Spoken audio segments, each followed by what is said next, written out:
आपका स्कूल आपके घर तक। All subjects for basic. School on YouTube. बस जाना है आपको चैनल की प्लेलिस्ट पर और यहाँ पर आप पसंद के पाठ या कविता पढ़ सकते हैं। तो उसी क्रम में बेसिक शिक्षा परिषद द्वारा संचालित कक्षा 5 की पुस्तक हमारा प्रवेश, जिसका पाठ 7 जंगल और जनजीवन। तो चलिए देखते हैं। आपने जंगल के बारे में सुना होगा, प्रायः आपने टीवी में भी जंगल के दृश्य देखे होंगे। आपने देखा होगा तरह तरह के फल फूल, कई तरह के छोटे बड़े पेड़ पौधे, रंग बिरंगी चहचहाती चिड़ियां और बहुत से जानवर। जंगल में दूर दूर तक हरियाली रहती है। जंगल में पक्षियों की चहचहाट और विभिन्न जानवरों की बोलियां भी सुनाई देती रहती है। ये देखिए कि जंगल का दृश्य है और यहाँ पर कई जीव जंतु जैसे कि हाथी, भालू, गैंडा, हिरन, ऐसे ही सुंदर जंगलों से ढके हैं हमारे देश के कई हिस्से। चर्चा करिए, कहीं बहुत सारे पेड़ उगाए गए हों तो क्या वह जंगल बन जाता है? जंगल हमारे लिए क्यों महत्वपूर्ण है? इन जंगलों से हमें क्या मिलता है? इन प्रश्नों पर विचार करें। जंगल तरह तरह के पेड़ पौधों व पशु पक्षियों का वास स्थान होता है। यानी कि सिर्फ पेड़ लगाने से ही वह जंगल नहीं बनता, वहां पर विभिन्न प्रकार के पशु पक्षी का वास स्थान भी होना चाहिए। इनका मनुष्य के जीवन में अत्यंत महत्व है। ये वायुमंडल में ऑक्सीजन की मात्रा को बढ़ाते हैं और विषैली गैसों की मात्रा को कम करते हैं। ये मिट्टी के कटाव को रोकते हैं। वर्षा कराने में भी इनकी महत्वपूर्ण भूमिका होती है। तो जंगल का सबसे बड़ा लाभ ये मिट्टी के कटाव को रोकते हैं, यानी कि बाढ़ जैसी त्रासदी से हम बच सकते हैं। दूसरी बात, मनुष्य की जो जीवनदायिनी गैस ऑक्सीजन गैस, वो तो हमें जंगलों से, पेड़ पौधों से ही तो मिलती है। जंगल से उपयोगी इमारती लकड़ियां प्राप्त होती हैं। हमारे देश में लगभग 4000 से अधिक किस्मों की लकड़ियां वनों से प्राप्त होती हैं। 4000। इनमें से सागौन, शीशम, देवदार, चीड़ आदि इमारती लकड़ियां महत्वपूर्ण हैं, जिन पर हमारा प्लाईवुड उद्योग, जी हाँ, आपने जो घरों में दरवाजे जिस प्लाईवुड के लगते हैं, फर्नीचर बनता है, वो सभी यहीं से मिलता है। काष्ठ उद्योग, इमारती लकड़ी उद्योग आदि निर्भर है। बांस के पेड़ों से चटाई, डलिया, हाथ वाला पंखा, बांसुरी बनाई जाती है। इनसे कागज, दिया सलाई, कत्था, रेशम, रबर, लाख, बीड़ी, पत्तल, औषधि आदि उद्योगों के लिए कच्चा माल प्राप्त होता है। एक महीने में हमारा जीवन ही जंगलों पर टिका है। पलाश व कुसुम के पौधों पर लाख के कीटों एवं शहतूत के पौधे पर रेशम के कीटों का पालन किया जाता है। यानी कि लाख का कीट कुसुम व पलाश के पेड़ पर और शहतूत के पेड़ पर रेशम का कीट। सामान्य ज्ञान का प्रश्न नोट कर लीजिए। हमें जंगलों से क्या क्या चीजें मिलती? पशु पक्षियों के अलावा जंगल में और कौन कौन रहता? प्रारंभिक मानव जीवन। मानवीय सभ्यता के विकास की कहानी लाखों वर्ष पुरानी है। सभ्यता के आरंभ में मानव जंगलों में रहता था। मानव आदिकाल से ही जंगलों पर निर्भर था। पहले मानव बंदरों की भांति पैरों पर चलता था, यानी कि 4 पैरों पर। धीरे धीरे उसका विकास हुआ और वह 2 पैरों पर सीधा खड़ा चलने लगा। अगले पैरों का प्रयोग हाथ के रूप में करने लगा, यानी कि उसके जो आगे के 2 पैर थे वो हाथ के रूप में स्वतंत्र हो गए। मस्तिष्क और हाथ का उपयोग वह तरह तरह के कार्यों में करने लगा। यानी कि मनुष्य और अन्य जानवरों में फर्क यही है कि मनुष्य 2 पैरों से चलता है, उसके 2 हाथ स्वतंत्र है, उससे वो कुछ क्रिएटिव कर सकता है। आज की भांति प्रारंभ में मानव के पास रहने के लिए घर नहीं थे। वे एक जगह से दूसरी जगह घूमते रहते थे। वे खुले आकाश के नीचे, जंगलों में, नदियों व झील के किनारे, गुफाओं में रहते थे। जंगली जानवरों से अपनी सुरक्षा तथा उनका शिकार करने के लिए उनके पास केवल पत्थर के ही औजार थे। कंदमूल, फल तथा शिकार से प्राप्त मांस ही उसका मुख्य भोजन था। जानवरों की खाल, पेड़ों की छाल एवं पत्तों को वस्त्र की तरह पहनते थे। इस तरह के जीवन व्यतीत करने वाले मानव आदि मानव कहलाए। कैसे मिली आग? एक बार बहुत तेज आंधी आई। कुछ पेड़ों की डालियों के आपस में रगड़ने से चिंगारियां निकलने लगीं। ये चिंगारियां जब सूखे पत्तों और धारा पर पड़ी तो आग लग गई। आग लगने से बहुत सारे जानवर भाग गए। जो नहीं भाग पाए वे जल गए। आदि मानव ने उनके मांस को खाकर देखा। उन्हें भुना मांस अच्छा लगा। एक बार जब पत्थर से पत्थर टकराया तो उससे भी चिंगारी निकली। वे खुशी से झूम उठे, आह, मिल गई आग। और इस तरह उन्हें आग का महत्व समझ में आया। आग की खोज प्रारंभिक मानव की एक बड़ी उपलब्धि थी। इसकी खोज के साथ ही मानव भोजन को पकाकर खाने लगा।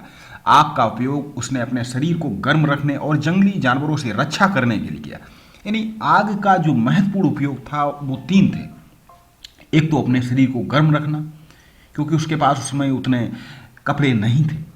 दूसरी बात, जंगली जानवरों को भगाना, क्योंकि जंगली जानवर सिर्फ आग से भयभीत होते थे। और तीसरी बात, मांस को पकाना। सोचिए और लिखिए, आग का उपयोग करने के पहले मानव का जीवन कैसा रहा? आग को प्राप्त होने के बाद मानव के जीवन में क्या परिवर्तन आया? यदि आग नहीं होती तो हमें क्या क्या दिक्कतें, परेशानियां होती? आग का उपयोग हम कहाँ कहाँ करते? और इसीलिए प्रारंभिक जीवन में आग, पानी, जो प्राकृतिक चीजें थीं, उनकी, प्रकृति की पूजा करते थे, उनको दैवीय मानते थे। धीरे धीरे मानव अपने चारों ओर के वातावरण को समझने लगा। उसने पत्थर के छोटे और सुडौल औजार बनाने शुरू किए।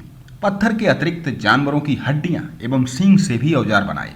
उसने अपने आप उगी घास और अनाज को एकत्रित करना शुरू किया। इधर उधर बिखरे अनाज से पुनः अनाज उगता देख उसने खेती करना सीख लिया। खेती करने के लिए उन्हें अलग तरह के औजार बनाने पड़े। इन औजारों को टिकाऊ बनाने की जरूरत महसूस हुई, क्योंकि पत्थर के औजार जल्दी टूट जाते थे, भंगुर होते थे। अपने औजारों का टिकाऊ बनाने के लिए उन्होंने बहुत उपाय किए और जमीन की खुदाई कर तांबे को खोज निकाला। खेती के साथ पशुपालन भी प्रारंभ हुआ, और इसीलिए मनुष्य ने सबसे पहले जिस धातु की खोज की वो तांबा। ये सामान्य ज्ञान का प्रश्न है। पशुओं का प्रयोग मांस व दूध प्राप्त करने में किया जाता था। तांबे के औजारों से काम काफी आसान हो गया। बाद में जब लोहे का पता चला तब उससे भी औजार बनाए। ये औजार तांबे के औजारों से अधिक मजबूत रहते थे। इन धातुओं की खोज के साथ कुल्हाड़ी और हंसिया उनके प्रमुख औजार हो गए। पहाड़ों से लुढ़कते हुए लकड़ी के बड़े बड़े लट्ठों को देखकर उन्हें पहिया का विचार आया। लट्ठे को काटकर उन्होंने पहिए का आविष्कार किया।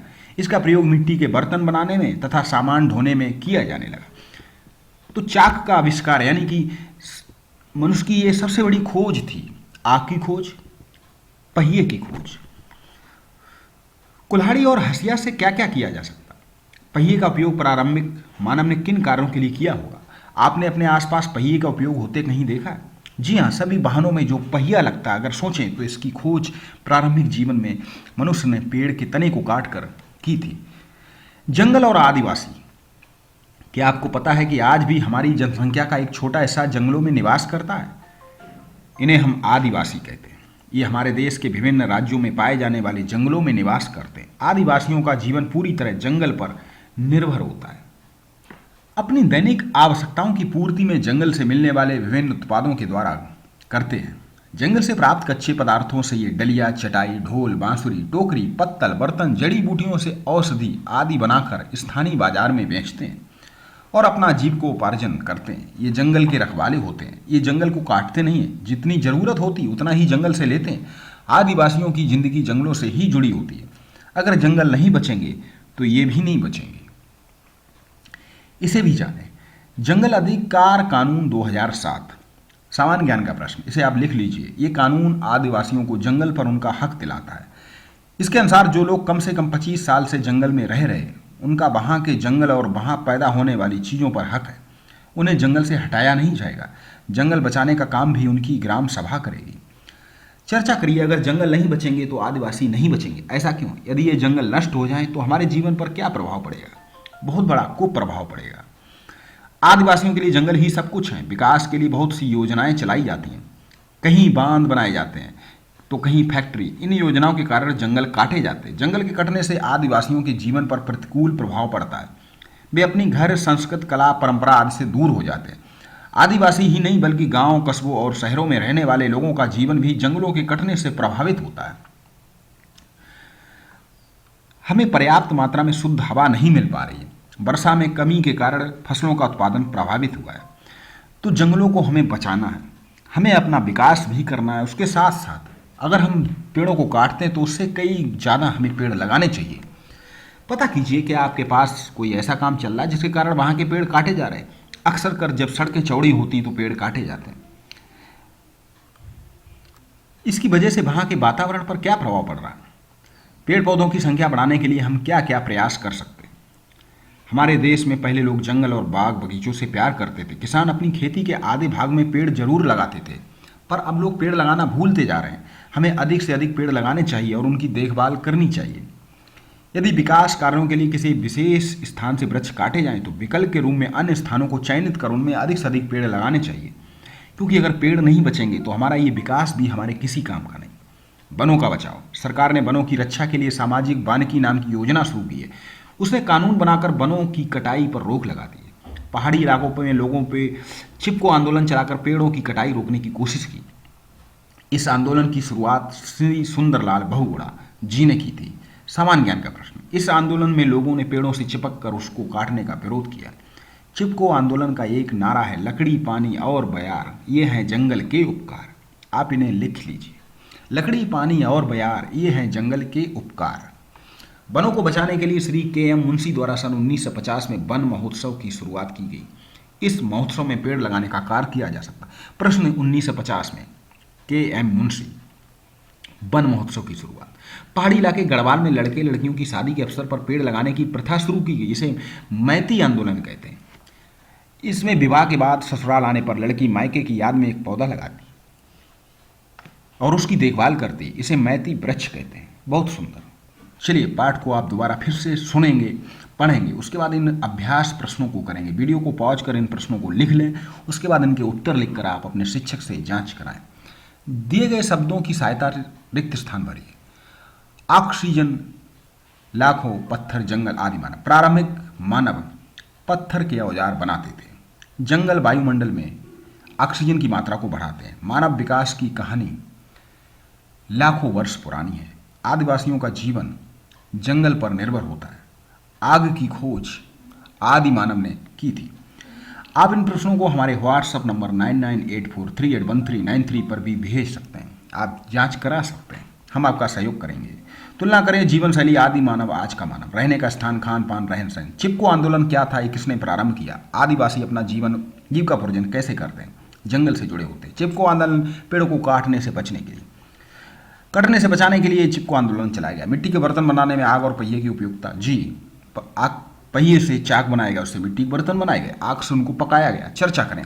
और चलिए फिर से मिलते हैं आपसे अगले पाठ के साथ। आप चैनल से जुड़ जाएं, चैनल को सब्सक्राइब कर लें और आपका अध्ययन अनवरत चलता रहे। हम आपके उज्जवल भविष्य की कामना करते हैं।